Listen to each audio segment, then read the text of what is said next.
చారిత్రాత్మక ఆర్థిక సంస్కరణ జీఎస్టీ అమలులోకి వచ్చింది. పార్లమెంటు సెంట్రల్ హాల్ వేదికగా ప్రధాని మోదీ, రాష్ట్రపతి ప్రణబ్ చేతుల మీదుగా వస్తు సేవల పన్ను ఆవిష్కృతమైంది. అర్ధరాత్రి నుంచే వస్తువులు సేవల రేట్లు మారిపోయాయి. కొన్ని వస్తువుల రేట్లు తగ్గి సామాన్య జనానికి ఊరటనివ్వగా మరికొన్ని సేవల ధరలు ప్రియమయ్యాయి. మొత్తం 5 స్లాబుల్లో జీఎస్టీని అమలు చేస్తున్నారు.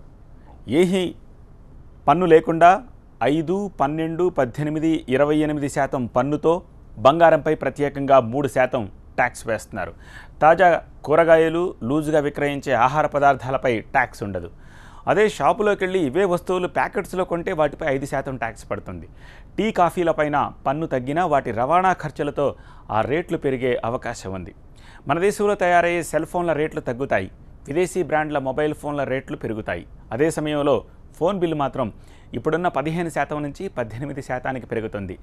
డిటిహెచ్ రేట్లు తగ్గి కేబుల్ ఛార్జీలు పెరుగుతాయి.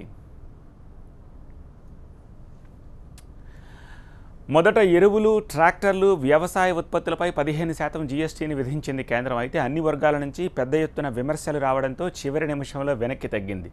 ఎరువులతో పాటు పలు వ్యవసాయ ఉత్పత్తులపై ట్యాక్స్ను 5%కి పరిమితం చేసింది. దీంతో రైతులు ఊపిరి పీల్చుకున్నారు. ఇక బంగారం కొనాలనుకునే వారి ఆశలపై కూడా జీఎస్టీ నీళ్లు చల్లింది. ప్రస్తుతం దిగుమతి సుంకాలు కలుపుకుని బంగారంపై 2 లేదా 2.5% పన్ను వసూలు చేస్తున్నారు. ఇప్పుడు ఆ మొత్తానికి అదనంగా జీఎస్టీలో బంగారంపై 3% పన్ను చెల్లించాలి. అయితే ఈ మోత ఇక్కడితోనే ఆగుతుంది అనుకుంటే పొరపాటే.